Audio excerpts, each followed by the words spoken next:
tempat. Gerak. Selamat siang. Selamat siang. Ya, yang saya hormati Kalak BPD Kota Tasikmalaya, Pak Ucu, yang saya hormati Kasdim, yang saya hormati Pak Harisman, Sekretaris Pak ya. Salam. Dan rekan-rekan baik dari BPD maupun rekan-rekan Babinsa dari unit yang saya cinta dan sebanggakan.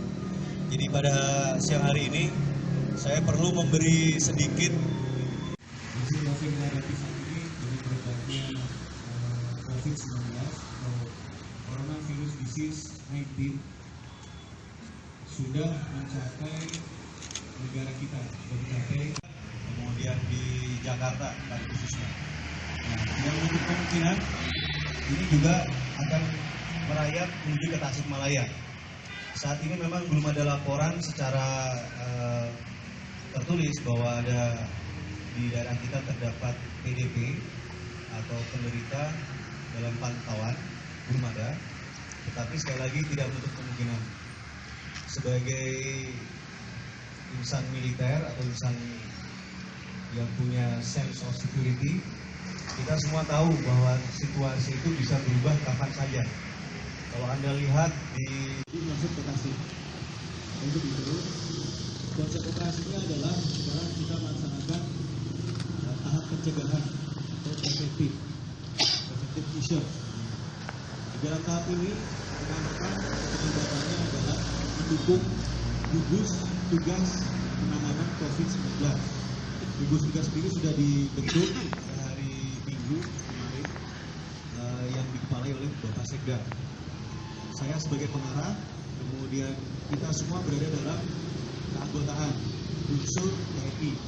Saat ini mungkin masih belum cair, tetapi apabila situasi semakin lama semakin meningkat, ada kemungkinan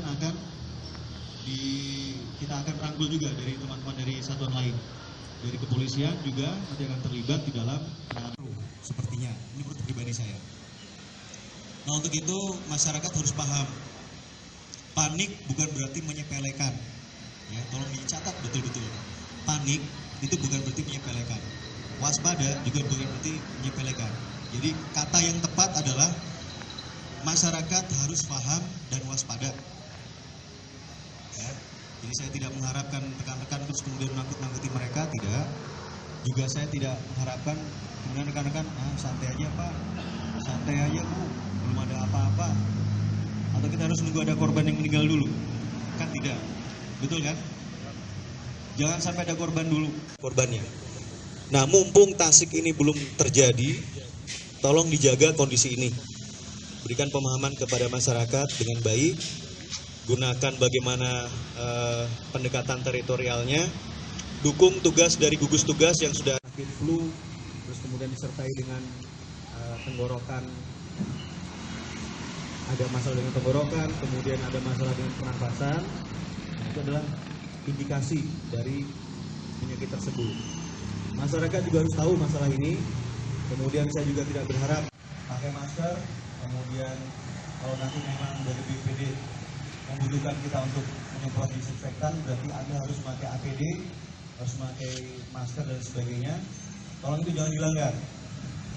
Ya. Saya tidak main-main ke masalah ini. Kepada lurah camat untuk segera membubarkan acara itu.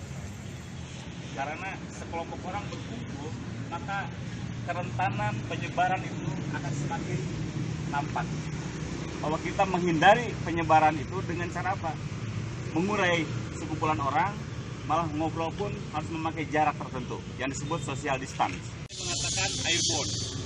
Ada udara yang sangat tidak sehat manakala kita dalam sebuah ruangan ber-AC.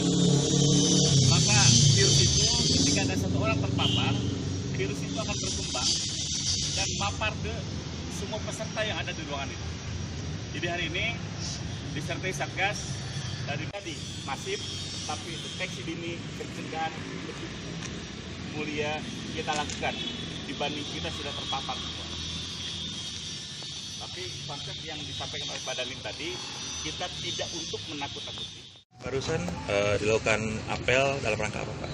Ya, apel ini dalam rangka sebenarnya untuk menindaklanjuti yang pertama perintah dari komando atas untuk kami mendukung bagaimana penanganan virus COVID-19 ini di masing-masing daerah. Jadi saya mendapatkan perintah dari berjenjang dari Kasat, kemudian sampai Pangdam dan Danrem untuk membantu gugus tugas yang sudah ada. Yang kedua, pada hari ini juga dari gugus tugas penanganan COVID berkoordinasi dengan kami menginginkan adanya sosialisasi kepada masyarakat tentang bagaimana surat edaran dari wali kota agar bisa diindahkan oleh masyarakat. Nah, dalam hal ini saya juga menekankan kepada rekan-rekan semuanya bahwa kita tidak harus panik dalam menyampaikan ini, tidak juga menakut-nakuti, akan tetapi masyarakat harus paham bagaimana situasinya dan bagaimana potensi bahayanya dari virus ini, sehingga juga tidak menyepelekan. Gitu. Kemudian Pak Dandim, tadi ditegaskan bahwa ada beberapa tugas yang harus dilakukan oleh anggota-anggota gugus barusan untuk tingkat kelurahan seperti apa? Boleh dijelaskan Pak? Ya, untuk saat ini gugus tugas ini kami akan membantu atau mendukung gugus tugas dalam rangka sosialisasi. Tapi tentu saja apabila situasi kemudian berkembang, tentu saja nanti kami akan merubah lagi. Sifatnya bukan yang sosialisasi, tetapi juga mungkin ada penanganan lainnya. Untuk Jumatan Pak? Jumatan sementara ini sesuai dengan dari perintah dari atasan. Kalau kami sendiri di Kodim ini sementara ditiadakan. Karena pengumpulan lebih dari 30 orang itu agar dihindari kalau perintah dari atasan. Termasuk juga dengan apel pagi, dengan rapat-rapat yang sifatnya diselenggarakan oleh Kodim. Kami sendiri juga saat ini sampai 1 bulan ke depan akan meniadakan. Berapa jumlah personel yang diterjunkan? Saat ini untuk satuan tugas, untuk tim pendukung ini ada 28 orang. Dari kepolisian, dari Polres sudah siap. Jadi semuanya on call bagaimana kebutuhan atau bagaimana situasi nanti ke depan. Tempat hiburan malam ini Mas? Nah, sementara ini masih kita bicarakan dulu dengan gugus tugas bagaimana kebijakan dari Pemkab. Pada intinya apabila memang dari Pemkab sudah dari Pemkot, pada dasarnya apabila dari Pemkot sudah ada bagaimana kebijakannya, kami akan dukung semaksimal mungkin. Memang masyarakat juga kencang di medsos masih. Iya. Iya. Dan kalau nantinya akan ada standby di pusat perbelanjaan ataupun pasar dan lain-lain. Kita melihat situasi Kang ya, situasi saat ini sekali lagi yang dibutuhkan sosialisasi. Jadi saya mendukung sosialisasi dulu. Nanti misalnya ada perkembangan situasi, terus kemudian membutuhkan kami hadir di pusat perbelanjaan atau pusat keramaian, insya Allah akan. Ya. Terima kasih. Terima kasih Pak.